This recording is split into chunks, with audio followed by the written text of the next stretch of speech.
ഗോപൻസ്വാമിയുടെ പോസ്റ്റ്മോർട്ടത്തിൽ 3 തലത്തിലുള്ള പരിശോധന നടക്കുമെന്ന് ഡോക്ടേഴ്സ് പറയുന്നു. വിഷം ഉള്ളിൽ ചെന്നിട്ടുണ്ടോ, സ്വാഭാവിക മരണമാണോ എന്നതറിയാനുള്ള പരിശോധന. ഇതൊക്കെയാണ് 3 തരത്തിലുള്ള പരിശോധനകൾ. മൃതദേഹം ഗോപൻസ്വാമിയുടേതെന്ന് ഉറപ്പിക്കാൻ DNA പരിശോധനയും നടക്കും. 3 ഫോറൻസിക് ഡോക്ടേഴ്സ് ഉൾപ്പെടെ 8 അംഗ സംഘമാണ് പോസ്റ്റ്മോർട്ടം നടത്തുന്നത്. വിവരങ്ങളുമായി മെഡിക്കൽ കോളേജ് ആശുപത്രിയിൽ നിന്ന് തിരുവനന്തപുരത്ത് നിന്ന് ഉമേഷ് ബാലകൃഷ്ണൻ വീണ്ടും ചേരുകയാണ്. ഇപ്പോൾ ഗോപൻസ്വാമിയുടെ മകനെ കൂടി അവിടെ എത്തിച്ചു കഴിഞ്ഞു. അത് നടപടിക്രമങ്ങളുടെ ഭാഗമായിട്ടാണ്. ഗോപൻസ്വാമിയുടെ മകൻ സനന്ദനാണ് മോർച്ചറിയുടെ മുന്നിൽ ഇപ്പോൾ ഉള്ളത്. നടപടിക്രമത്തിൻ്റെ ഭാഗമായിട്ട് മാത്രമാണ് മകനെ അവിടെ എത്തിച്ചിരിക്കുന്നത്. ഉമേഷ് ബാലകൃഷ്ണൻ കൂടുതൽ വിശദാംശങ്ങൾ ഈ മോർച്ചറിക്ക് മുന്നിൽ നിന്ന് നൽകും. ഉമേഷ്, വിവരങ്ങൾ. ഇപ്പോൾ നമ്മൾ മോർച്ചറിക്കകത്തു നിന്നുള്ള ദൃശ്യങ്ങളാണ് ഓണറിൽ കാണുന്നത്. ഈ അകത്ത് ഇപ്പോൾ ഗോപൻസ്വാമിയുടെ മൂത്ത മകൻ സനന്ദനെ എത്തിച്ചിട്ടുണ്ട്. സനന്ദൻ്റെ ഒരു ഒപ്പോടുകൂടി മാത്രമേ, സാക്ഷ്യപത്രത്തോടു കൂടി മാത്രമേ ഈ പോസ്റ്റ്മോർട്ടം നടപടികൾ ആരംഭിക്കാനാവും. അതൊരു നടപടിക്രമമാണ്. ആ നടപടിക്രമം പൂർത്തിയാക്കുക എന്നുള്ള ലക്ഷ്യത്തിൻ്റെ ഭാഗമായാണ് ഇപ്പോൾ സനന്ദനെ നേരിട്ടെത്തിച്ചത്. അതുകൊണ്ടാണ് പോസ്റ്റ്മോർട്ടം വൈകാനും കാരണം. ഇവിടെ നേരത്തെ തന്നെ മൃതദേഹം എത്തിച്ചെങ്കിലും പോസ്റ്റ്മോർട്ടം നീണ്ടുപോകാൻ കാരണം ഇതാണ്. ഇനി നടപടിക്രമങ്ങൾ പൂർത്തിയാക്കണം. നടപടിക്രമങ്ങൾ പൂർത്തിയാക്കിയാൽ പോസ്റ്റ്മോർട്ടം ഉടൻ തന്നെ ആരംഭിക്കുകയും ചെയ്യും.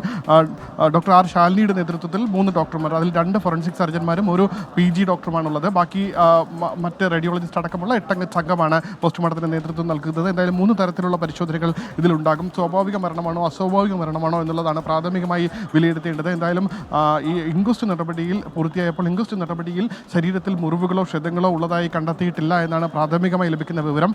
കൂടുതൽ പരിശോധനകൾക്ക് ശേഷം മാത്രമേ ശരീരത്തിൽ മുറിവുകളോ മറ്റ് ക്ഷതങ്ങളോ മറ്റോ ഉണ്ടോ എന്നുള്ള കാര്യവും അത് മരണകാരണമായിട്ടുണ്ടോ എന്നുള്ള കാര്യവും അറിയാൻ കഴിയും. അതാണ് പ്രധാനമായി പരിശോധിക്കേണ്ടത്. 2 വിഷം ഉള്ളിൽ ചെന്നിട്ടുണ്ടോ അല്ലെങ്കിൽ മറ്റെന്തെങ്കിലും രാസവസ്തുക്കൾ ഉള്ളിൽ ചെന്നിട്ടുണ്ടോ എന്നുള്ളത്.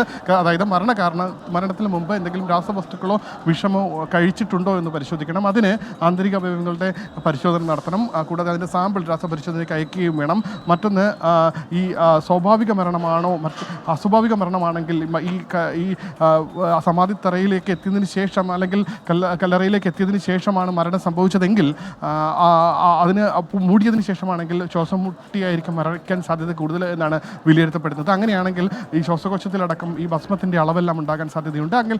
അതുകൊണ്ട് തന്നെ ആ പ്രാഥമിക പരിശോധന ശ്വാസകോശം എല്ലാം എടുത്ത് പരിശോധിക്കുമ്പോൾ തന്നെ പ്രാഥമികമായ അക്കാര്യങ്ങൾ കണ്ടെത്താനാകും. എങ്കിലും അതും രാസപരിശോധനയ്ക്കും ശാസ്ത്രീയ പരിശോധനയ്ക്കും അയക്കേണ്ടതുണ്ട്.